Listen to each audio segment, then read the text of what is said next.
Hey guys, Anime Gypsy here with Shokugeki no Souma Food Wars episode. Chapter. I forgot the number. I will put it down in the title. Review. Now, it's not a live reaction like usual. The reason is I think I'm better with reviews, so I'm just gonna do a review instead of a live reaction. Okay, where I'm gonna start is at the end of last chapter.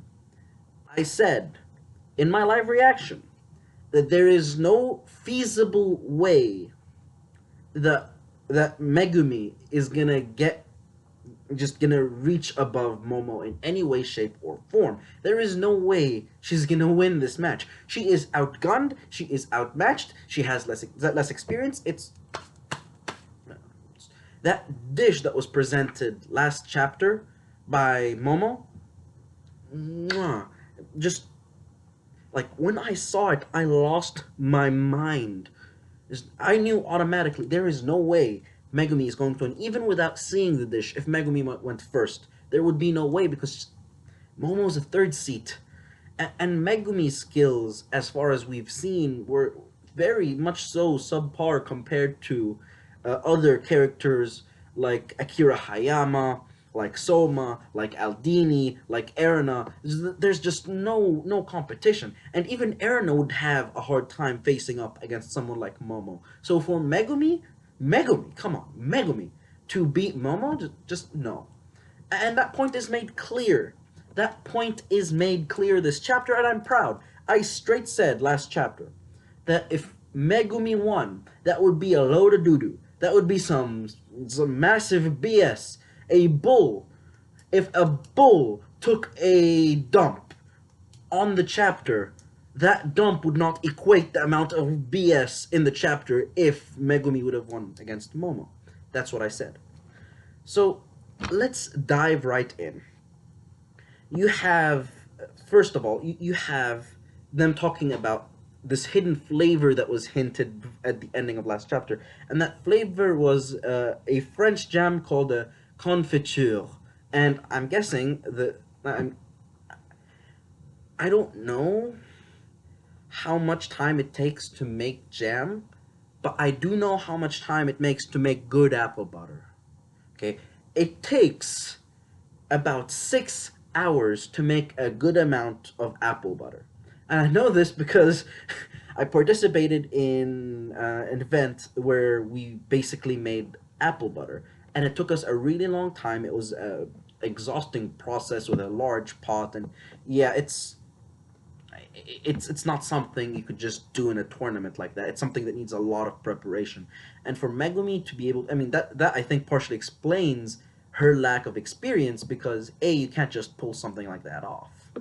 Now, getting deeper, you have one of the judges say, "Wait, did you use Takumi Aldini's ginger cutting shigurni technique?" And she's like, "Yeah, I definitely did." I straight up asked Takumi, "Hey Takumi, this would match the flavor contrasts for the dish I'm making. Can I have some?" And Takumi was like, "Oh sure, here you go." And if Megumi would have won after that instance, I would be less mad because that would basically mean that it's two against one. It would have been actually no, it was two against one. It was Aldini and Momo. Sorry, it was Aldini and Megumi against Momo because this technique is no ordinary technique. Like Takumi had to go into his internship and just learn from this guy who has spent years mastering this technique. Just oh, young whippersnapper, if there's anything to steal from my restaurant, it's my ginger cutting technique. Hey, let me teach you how it's done. I mean, this is significant. This isn't something that a character like that could come. It's not like dicing a regular apple. It's not like dicing regular vegetables. No, this is a genuine cooking technique that takes experience to master, and for her to rely on Takumi's cooking, no, that's two against one. That really is, and Momo still won. Momo still won, and that is the point I'm trying to make. There is no way that was the right call. For all of you who think that Megumi should have won, I am sorry. I disagree. And those are the reasons why. Those are the reasons why. And even the judges said, and I quote, that was a low blow. And that was right before we see that picture of Megumi with the apple fist boxing thing hitting hitting Momo in a blind spot. That is exactly what that was. That was a just I want to say no, it was a below the belt hit. Even though they don't show a below the belt hit, that cooking technique was a below the belt hit. That was just against the honor of a shokugeki itself because you used the cooking of another chef. Even though it's allowed, come on, guys. I guess it's the only way you guys could win against, actual Elite 10 members, but, what do I know? Even then you could lose, like we've seen with Momo. All right. Okay, so we have we have Aruto saying, "Hey, she mimicked Aldini's technique with the Monzalona pizza.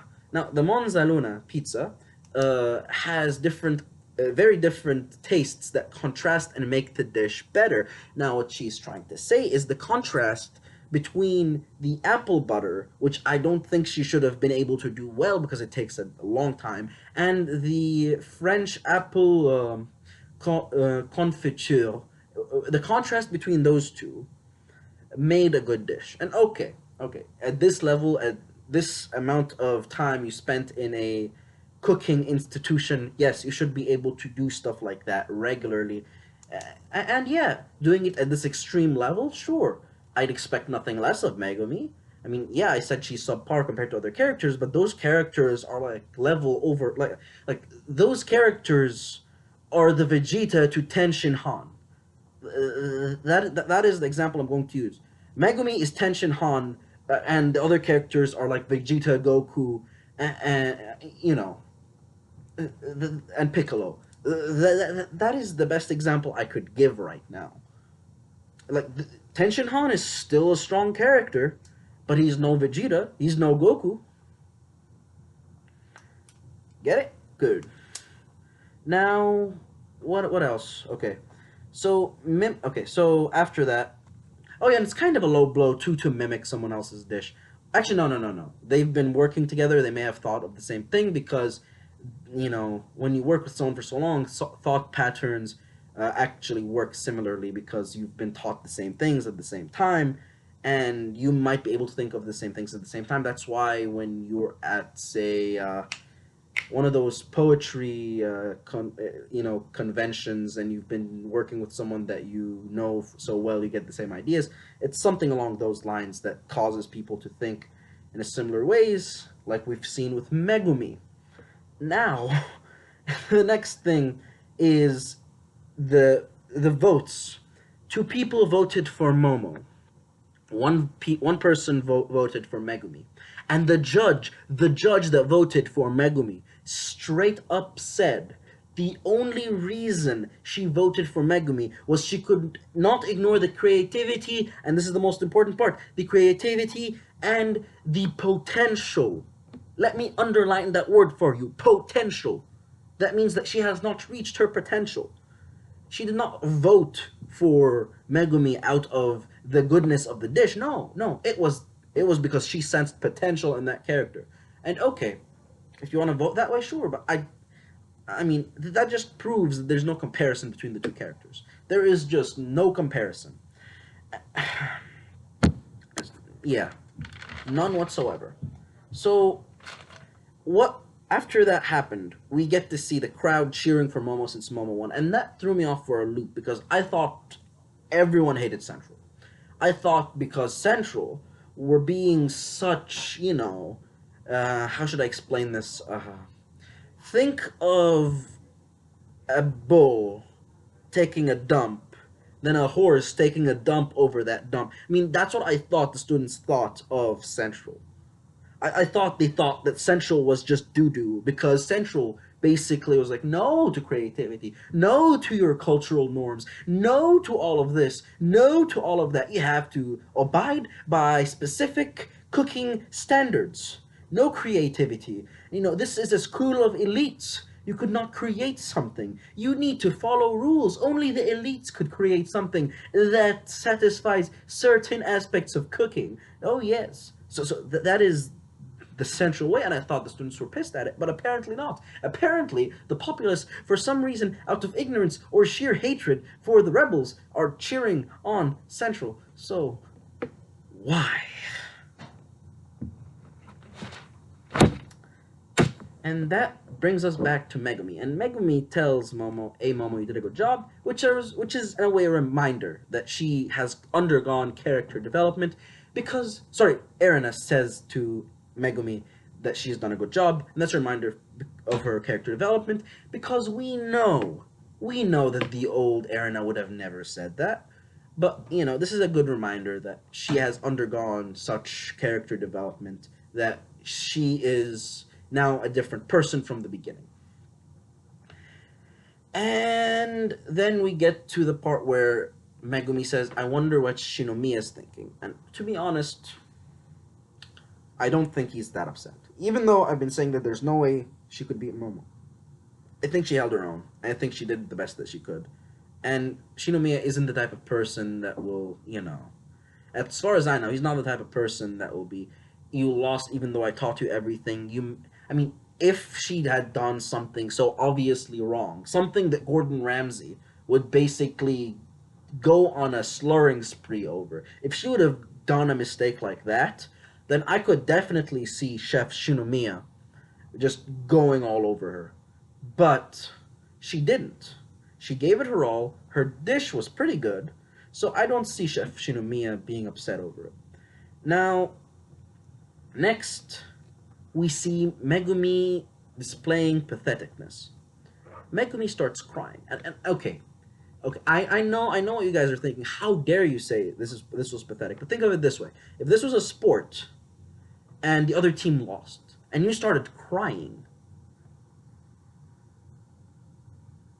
what? No, no, heck no. You would legitimately and justifiably be the biggest. No, you would be just looked down upon by everyone because that is pathetic.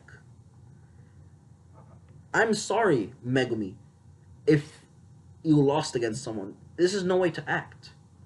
And I thought it was a cool gesture of Momo, where Momo called Megumi by her actual name, Megumi Tadakoro. And that basically is a way of her, it's basically a way of her telling Megumi that she has gained her respect. But in a way, she says that is not cool. And I'm with Momo. That is definitely not cool. But in a way, I think that scene was to please the people that would feel sorry for Megumi, and at the same time, was to please the people that really didn't think that Megumi would win, because this is an iffy part. Now we end with Saito saying that he has not yet sheathed his blade, as he reveals part of his final dish. And he says, "Are you ready for my full fury?" Which makes absolutely no sense, because if you haven't tried your best on a dish, how could that person feel your full fury? I do not get it. I think I will get more context to that statement in the next chapter. And until next time, guys, this is Anime Gypsy, and I'm out.